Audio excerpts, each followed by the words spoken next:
friends, and welcome to this video. I am Brian, the speaker for the dead, and I thought I would talk about this great hubbub that's going on with the Twitterverse, the Twitterati, the Twitterono. You remember that guy from Saturday Night Live? The Twitter man, the Twitter man, Twitterono. It was Rob Schneider, one of the characters he was on Saturday Night Live. Kind of miss those old days when humor was funny and not politically awful. It just made me want to put my head in an oven. You know, the good old days. Anyway, so the Twitter world has exploded, and the Twitter employees are reading and crying, flailing around on the ground in the feces of San Francisco. Really where they belong. And because Elon Musk has finally been successful in his bid to take over Twitter. Now, I'm not sure what's going to happen with this whole thing. Do I hope that Elon Musk is as good as his word and comes in and does everything he said he was going to do, opens the platform back up, allows everybody to come back in, can't remember the Akkad of Sakar or whatever his name was, and as much as I can't stand the man, Alex Jones and Donald Trump and whoever, everybody should be coming back, and I think that's perfectly fine. I think that's great.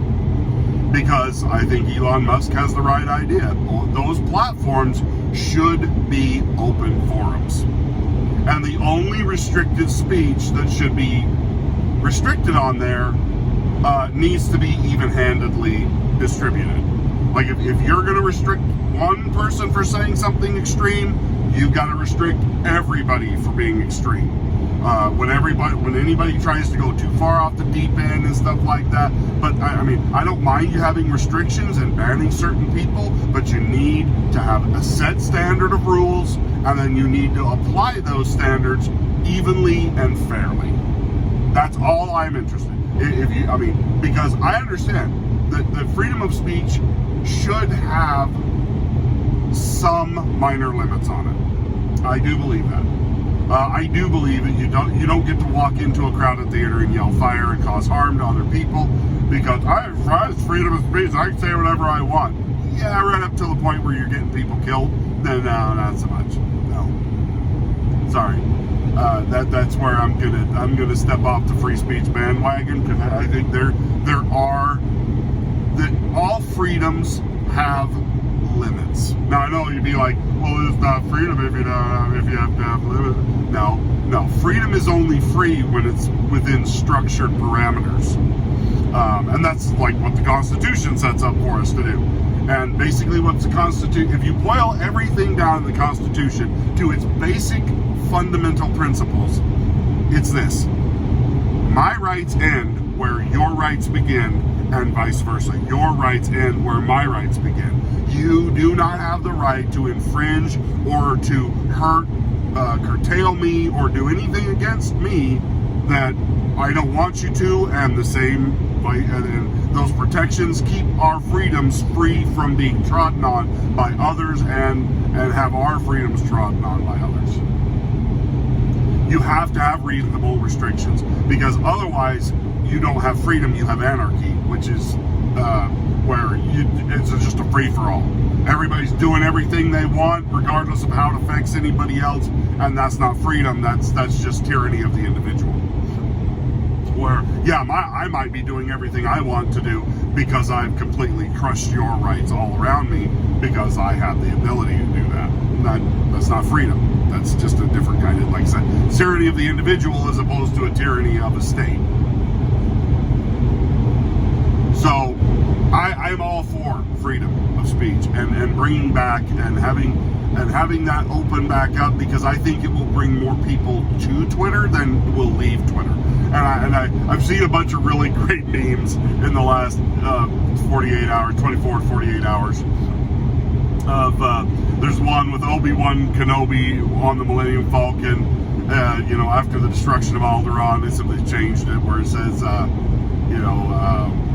have felt a great disturbance in the force. It's as if a million or a large amount of people read and were suddenly silenced. Although nobody silenced these people, they're silencing themselves. And that's the important thing that I wanted to talk about. Twitter, for me, I was never into Twitter until about 3 years ago when I got on and started doing my own YouTube channel, and then I wanted to be able to communicate more in an open way. Before that, Twitter just seemed like a stupid waste of time to me, and I didn't care about it. And then I got on Twitter and found that it's fun, and there's a lot of cool people on here, and I can express ideas back and forth with people that feel the same way as I do, or have slight differences and stuff, but we can work it out, we can talk, and as long as I'm not being nasty and nobody's being nasty to me, then I just let it be a free for all. But I can choose not to follow somebody. I can choose that if I say something on Twitter and I have somebody come back at me like a psychotic, deranged lunatic, I can do this magical thing called blocking them or muting them. And it's completely within my control. I can set up what kind of either positive or negative world I'm going to allow Twitter to be for me. And that's how it ought to be. And all these people that are reading and Twitter's going to become a troll paradise and that's so awful. I'm like, you say that like it isn't now. The only difference is it's only the left that can run around trolling people, and the right has to sit down and be quiet and silent.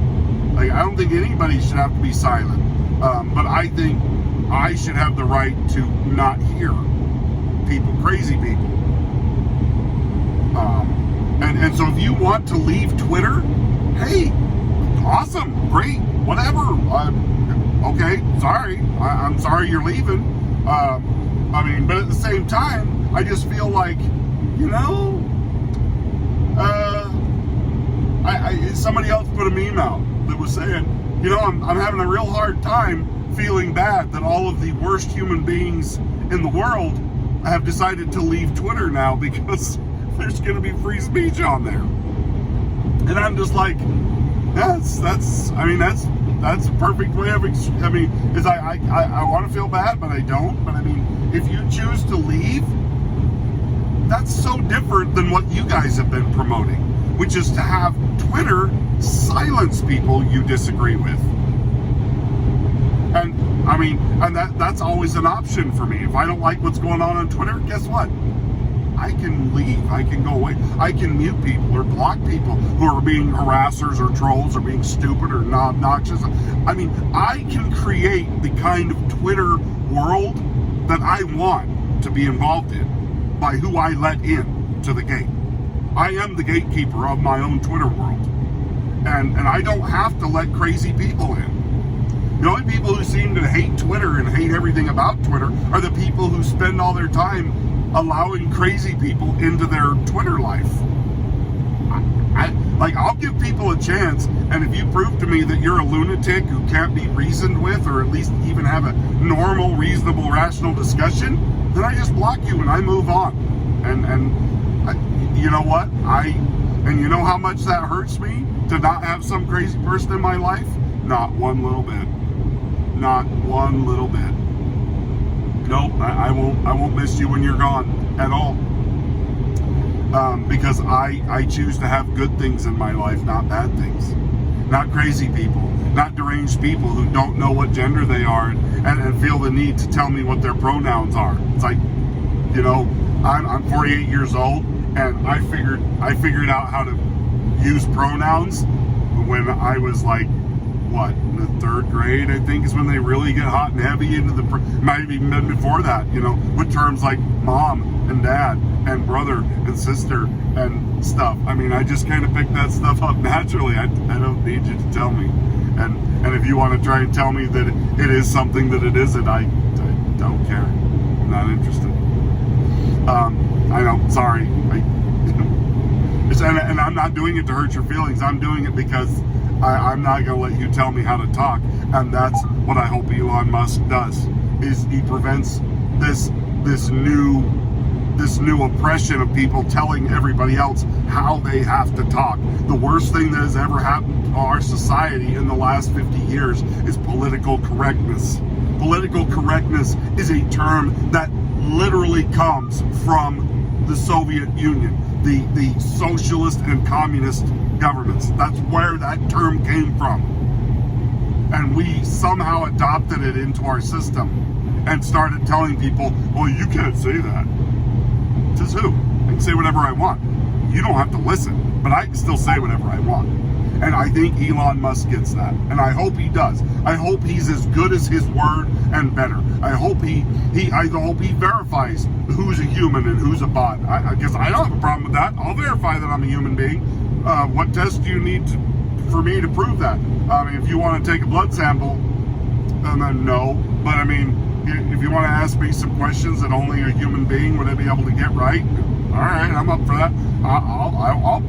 I don't mind having a check mark next to my name if it means that people know that they're talking to a real person and not just a clown in a human form. Whatever. I'm okay with open and reasonable restrictions that keep everybody safe, and that rules will be applied evenly and fairly and across the board. And if you're going to ban Donald Trump, you sure as hell better shut down President Obama too, because he has said some crazy shit too. But I'm like, you can't silence one side and not the other just because you happen to be on that side. I don't want anybody silenced. I don't want anybody shut down. If somebody needs to be shut down, I'll do it myself. I'll be like, boop, block. I can handle it. I can handle that. And if I don't want to be a part of it, guess what? I can walk away. I don't need you to try and kick me out. I hope that YouTube and all these other companies are watching what's going on and seeing that, hey, maybe what we were doing isn't a good idea, and that there might be people out there that will rise up to stop us from becoming the authoritarian dictators we so desperately seem to want to be, and try and control people's words and speech and thoughts and actions and stuff. I think more speech is always better than less, until you get to the point where people are like talking about killing each other. Then that's not so good. Anyway, that's my opinion on it. I hope this is a good thing. I pray that this is a good thing. I put out a tweet last night saying, the only thing I could think when I heard this was free at last, free at last. Thank God Almighty, we might be free at last, at least on Twitter. But I mean, who knows? Who knows? We'll have to wait and see how this actually pans out. These Twitterati readers might have jumped the gun and not even realized that Elon's going to end up being more on their side than they ever dreamed. So, I mean, I'm not going to count my chickens before they're hatched, but here's hoping. So, anyway, thanks for being here today, guys. Let me know what you think about this Twitter stuff. Are you tired of talking about it yet? I mean, it's only been about 24, 48 hours that this has all happened, but yeah, I think I'm going to keep my powder dry and just wait and see how this turns out. And I'm just going to hope for the best. I'm going to hope for more freedom, equal treatment, and, something great. I hope so. Good luck, Mr. Musk. I hope you're able to do what you want to do, but something tells me you're going to have a whole crap load of people inside that company that are going to be doing everything they can to undermine you and undermine your success the entire time. And I hope you have the balls to do what needs to be done and go in there and clean those jerks out of your company. Kick them out and get people in there that understand that speech needs to be free. Good luck, and we will talk to you next time. Bye now.